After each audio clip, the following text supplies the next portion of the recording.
कभी कभी प्यार में ना तकरार भी उसी इंटेंसिटी से होती है जैसे इजहार। आज की कहानी में दो दिलों के बीच शुरू होने वाली ये हल्की सी नोक-झोंक कहाँ जाकर बदलती है, प्यार में या किसी गहरी उलझन में। जानिए इस नए चैप्टर में। Contractor wife needs to work hard. नहीं, मैं तुम्हारे कंपनी के आर्टिस्ट नहीं बनूंगी, मुझे नहीं चाहिए कोई खास ट्रीटमेंट। शिवानी ने सीधा मना कर दिया। क्यारा उसकी बात कर होठों को हल्का सा कर्ल कर देती है और खुद ही मुस्कुरा देती है। उसे पता था शिवानी ने उसकी बात ठीक से समझी ही नहीं, लेकिन उसने समझाने की कोशिश भी नहीं की। वैसे मैं सोच रही थी क्यों ना हम फ्रांस चले। शिवानी ने धीरे से अपनी कॉफी सिप करते हुए कहा। फ्रांस? कियारा ने आईब्रो उठाते हुए देखा। शिवानी ने उसके बाहों को कसकर पकड़ा और उसके कानों के पास झुककर धीमी कामुक आवाज में फुसफुसाई, हनीमून के लिए। उसकी ये बात, ये टोन, ये पास वाले गर्म सांस, कियारा का दिमाग खाली, कान लाल, आंखें गहरी, पूरी तरह से टर्न ऑन। कियारा ने अपना कप टेबल पर रखते हुए बहुत धीमे से कहा, तुमने मुझे टर्न ऑन कर दिया। उसने कमर से पकड़कर शिवानी को अपने करीब खींच लिया। शिवानी उसके आंखों में देखते हुए खिलखिला उठी। नहीं, अभी नहीं, सीधे हनीमून पर। कियारा का चेहरा गिर गया। वो भी सिकुड़ कर बोली, लेकिन मैं रियली टर्न ऑन हूँ। शिवानी ने उसके आंखों में देखते हुए उसके सीने पर उंगली से गोल गोल घेरा बनाते हुए कहा, तो फिर जाओ, ठंडे पानी से नहा लो, अकेले ही ठंडा पड़ जाओगे। वो हल्की सी मुस्कान के साथ उठी और किचन की ओर चल दी। क्यारा क्यारा को लिविंग एरिया में अकेला छोड़कर सोफे पर बैठी क्यारा के होठों पर धीमी सी मुस्कान खिली। उसने अपने होठों को मोड़ा और खुद ही हंस पड़ी। अभी जो छोटी सी नोकझोंक उन दोनों में हुई थी, उसका एहसास अभी भी हवा में था। लिविंग एरिया शांत था, बस उनकी मूवमेंट्स की वार्मथ बाकी थी। लेकिन अचानक दादाजी का ख्याल आया। उनके शब्द, उनका आदेश, मुस्कान एकदम से गायब। चेहरे पर खुशियों की जगह भारीपन उतर आया। उसने अपने सीने पर हाथ रख लिया। दिल मानो भारी हो गया, सांसें धीमी और दर्द से भरी, जैसे किसी ने भीतर से बांध दिया हो। उसने गहरी सांस लेते हुए खुद को संभाला और धीमे से बोली, क्यारा, जल्दी ही तुझे इस मैटर पर कुछ करना होगा, खासकर खासकर दादाजी के। शिवानी को हेट करने की बजाय अब उसकी आवाज में सीरियसनेस थी, आंखों में चिंता। उधर शिवानी किचन में खाना बना रही थी। उसके चेहरे पर शांति थी, कहीं भी तनाव की छाया तक नहीं। जैसे मीडिया में उसके बारे में चल रही सारी खबरें उसके लिए बस बैकग्राउंड नॉइस थी। ऐसा नहीं था कि उसे कोई फर्क पड़ता था, लेकिन उसने खुद को इस स्थिति के लिए पहले ही तैयार कर लिया था। और आरजे एंटरटेनमेंट छोड़ने के बाद वो क्या करेगी, उसका पूरा प्लान उसके पास था। Clear, straight, steady. और उसका प्लान पूरी तरह सिंपल था। कुछ दिन कियारा के साथ क्वालिटी टाइम बिताना, फिर रिज्यूमे दूसरे कंपनी में भेजना, और जो भी प्रोजेक्ट्स आएंगे उसे वो खुद हैंडल करेगी। यही वजह है कि कियारा की पैनिक के बावजूद वो उतनी शांत और स्थिर थी। शिवानी ने चूल्हा जलाया, पैन रखा, तेल डालने ही वाली थी कि पीछे से कियारा ने उसे पकड़ लिया। उसके गर्दन और बालों में अपना चेहरा छुपा लिया। अपनी बीवी की इस तरह हरकत पर शिवानी ने धीरे से कहा, Honey, let me make dinner. Kiara ने कुछ नहीं कहा, बस उसी तरह उसे पकड़े रहे, जो भारी गर्म। अब शिवानी को समझ आ गया, कियारा को अभी सिर्फ होल्ड चाहिए। कोई बात नहीं, कोई रीजन नहीं, बस प्रेजेंस। वो कुछ बोले बिना वैसे ही खाना बनाती रही। डिनर तैयार होने पर शिवानी ने अपने हाथ कपड़े से पोंछा, तभी पीछे से कियारा की धीमी आवाज आई, कब जाना है? सवाल सीधा था। शिवानी का दिल एक पल तेज धड़का, होठों पर हल्की शरारत मुस्कान उभरी। उसने जानबूझकर बात मोड़ी। कहा। इस बार कियारा ने उसे स्लैब की ओर हल्का सा धकेला। आंखों में सीधा इम्पेशंस, डिजायर था। कहा? और हनीमून पर? शिवानी कुछ सेकंड के लिए हंस पड़ी, नरम, चमकदार। उसने कियारा का गाल खींचा। कियारा, कभी कभी तुम सच में छोटे बच्चे की तरह बिहेव करती हो। कियारा ने अपने गाल को छूते हुए उसी बच्चे जैसे टोन में कहा। बताओ ना। शिवानी ने उसके कॉलर को पकड़कर उसे अपने और करीब खींच लिया। सांसें मिल गई, आंखों का फासला गायब। तुम बताओ कब जाना है? उसके इस नजदीकी पर कियारा ने उसे कमर से और कस लिया। शिवानी की सांस उसकी त्वचा पर महसूस हो रही थी। आंखें एकदम स्थिर। आज रात चले? कियारा की आवाज धीमी, सीधी, बिना हिचके। हवा में अब गर्माहट और डिसीजन था। शिवानी ने हल्की गर्म मुस्कान के साथ कहा, ठीक है, लेकिन अब चलो लंच करते हैं। उसने कियारा को बहुत नरमी से अपने से अलग किया। फिर वो डिशेस उठाकर टेबल की ओर बढ़ गई। कियारा वही खड़ी रही, उसे बस देखती हुई। शिवानी को इस तरह घर के बीचों बीच शांत स्नेह सौंपते देखकर कियारा का दिल मानो गले तक भर आया।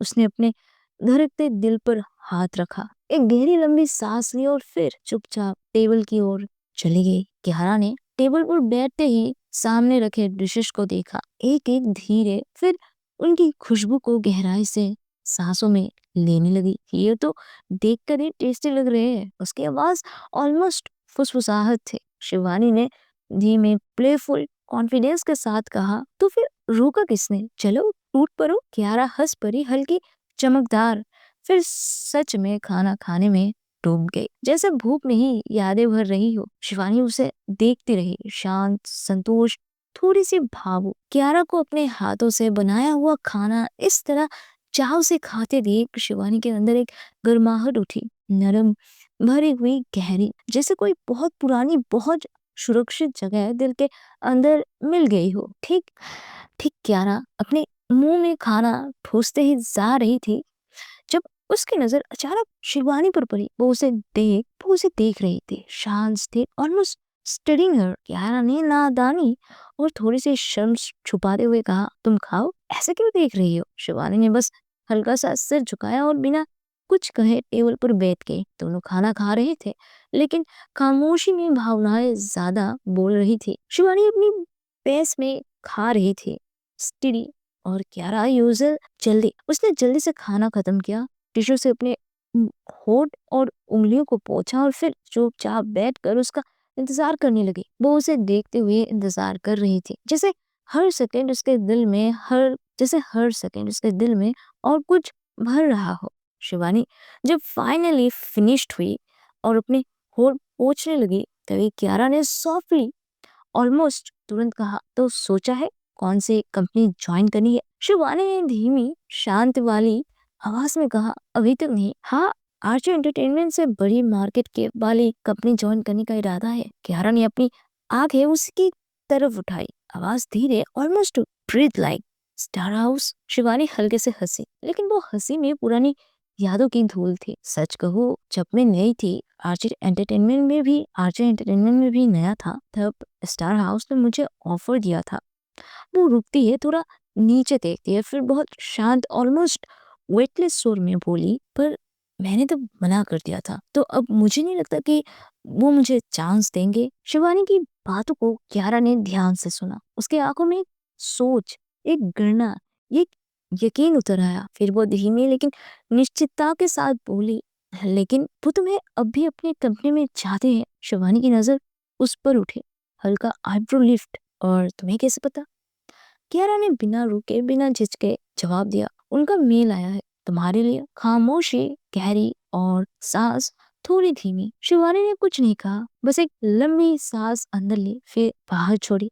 थकान और चिंता दोनों उसमें मिली हुई थी। हनी, प्लीज ऐसा ओवरवर्क मत करो, मैं नहीं चाहती कि तुम्हें फिर से एग्जॉशन का सामना करना पड़े। कियारा की आंखें नरम हुई, हल्की मुस्कान उसके होठों पर आई। उसने धीरे से अपना हाथ बढ़ाया और शिवानी के हाथ पर रख दिया। डोंट वरी, वो धीरे से बोली, जब तक तुम नई कंपनी ज्वाइन नहीं कर लेती और तुम्हें ऑफिशियल मैनेजर नहीं मिल जाता, मैं तुम्हारी हेल्प करती रहूंगी। इतना सरल, इतना स्थिर, इतना अपनी।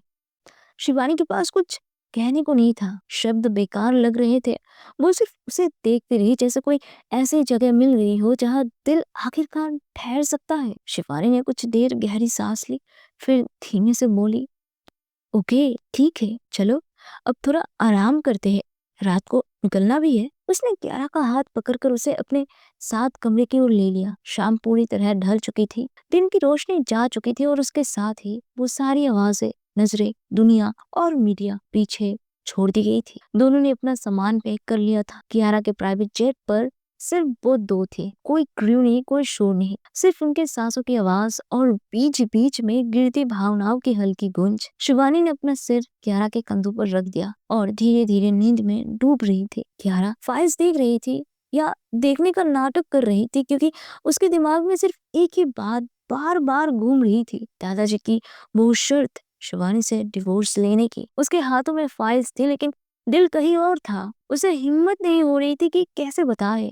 कैसे कहे किसी किसी को तोड़ देने जैसे वाक्य उस इंसान को जिसका सिर अभी उसके कंधे पर सबसे सुरक्षित जगह पर पाया हुआ था। उसका मन पूरी तरह ब्लैंक था, जैसे किसी ने भीतर की सारी रोशनी बुझा दी हो। एक तरफ दादा जिन्होंने उसे पाल पोस कर बनाया, आकार दिया, थामा, और दूसरी तरफ उसकी पत्नी जिससे वो जान से भी ज्यादा प्यार करती थी। किसे बचाए किसे खोए, और क्या कोई तरीका है जिससे ये प्रेम बिना खून खराबे के बच जाए। जेट की खिड़की के बाहर बादल गुजर रहे थे, लेकिन असली तूफान तो उसके अंदर चल रहा था। तकरीबन 9 घंटे के सफर के बाद आखिरकार शिवानी और क्यारा फ्रांस पहुंच चुके थे। जैसे ही शिवानी ने हवाई अड्डे के दरवाजे से बाहर कदम रखा, ठंडी हवा ने उसके चेहरे को छुआ। उसने अपने बाहें फैलाकर आंखें बंद की, मानो उस हवा में आजादी और एक नई शुरुआत ढूंढ रही हो। क्यारा कुछ कदम पीछे खड़ी थी, बस उसे देखती रही, उसके चेहरे पर उभरती उस मासूम से मुस्कान को जिसे वो शायद बहुत कम ही देख पाती थी। कुछ पलों बाद क्यारा ने आगे बढ़कर उसके कंधों पर ब्लेजर डाल दिया और धीमे से बोली, मास्क पहन लो, यहाँ कोई पहचान ना ले। क्यारा ने बिना कुछ कहे सॉरी शिवानी ने बिना कुछ कहे उसकी बात मानी और दोनों लिमोजिन में बैठ गए क्यारा के फ्रांस वाले मेंशन की ओर जाने के लिए। जैसे ही कार ने रनवे छोड़ा, भीतर एक हल्का सन्नाटा छा गया। क्यारा ने बिना उसकी तरफ देखे शांति से रेड वाइन की बोतल खुले। गिलास में वाइन के गिरते लाल तरल की आवाज उस सन्नाटे में अजीब खूबसूरत लग रही थी। शिवानी बस उसे देखे जा रही थी, उसकी हर हरकत, उसकी उंगलियों की नमी, उसके आंखों में झलकता अधूरा सुकून। कियारा ने हल्की मुस्कान के साथ उसकी तरफ मुड़ते हुए पूछा, क्या हुआ, तुम रेड वाइन नहीं पीती क्या? शिवानी ने सहज लेकिन ठंडे लहजे में जवाब दिया, नहीं, मुझसे बचती नहीं। कियारा ने अपना गिलास उठाते हुए आंखों में हल्की शरारत के साथ कहा, तो फिर तुम्हें प्रैक्टिस करनी पड़ेगी, क्योंकि मेरी पार्टियां बिना रेड वाइन के ना शुरू होती है ना खत्म। शिवानी मुस्कुराई, वो मुस्कान जो ठंडी नहीं थी बल्कि बेहद चुनौती भरी थी। उसने झुकते हुए कहा, अच्छा तो फिर सिखाओ ना मुझे कैसे पीते हैं ये रेड वाइन। उनकी आंखें कुछ देर तक एक दूसरे में गरी रही। शब्द खत्म हो गए थे लेकिन बातचीत अब शुरू हुई थी। सो गाइस, जैसे आप सबने पोल में डिसाइड किया था, अब से हर दिन दोपहर 2 बजे आपको नए वीडियोस मिलते रहेंगे। और हाँ, एक और छोटी सी रिक्वेस्ट, रोज शाम 6 बजे चैनल के कम्युनिटी पोस्ट जरूर चेक करना, क्योंकि वहां मैं आपके साथ अपकमिंग वीडियोस, कहानी अपडेट्स और हल्की फुल्की बातें शेयर करती हूँ। मैं चाहती हूँ कि आप सब एक्टिव रहे और कमेंट सेक्शन में अपनी वाइब्स ड्रॉप करें। तो बताएं आज का चैप्टर आपको कैसा लगा, मुझे कमेंट्स में लिखकर जरूर बताना, मैं पर्सनली पढ़कर रिप्लाई करते हूँ। और हाँ, जिसने अब तक वीडियो को लाइक नहीं किया प्लीज अभी कर दो, अपने हाई पॉइंट से इस वीडियो को दो ताकि चैनल और ग्रो कर सके। अगर आप यहाँ नए हो तो सब्सक्राइब करना बिल्कुल मत भूलना ताकि कोई भी एपिसोड मिस ना हो। मिलते हैं नेक्स्ट वीडियो में, तब तक के लिए bye bye, stay tuned and keep hype alive. Bye guys.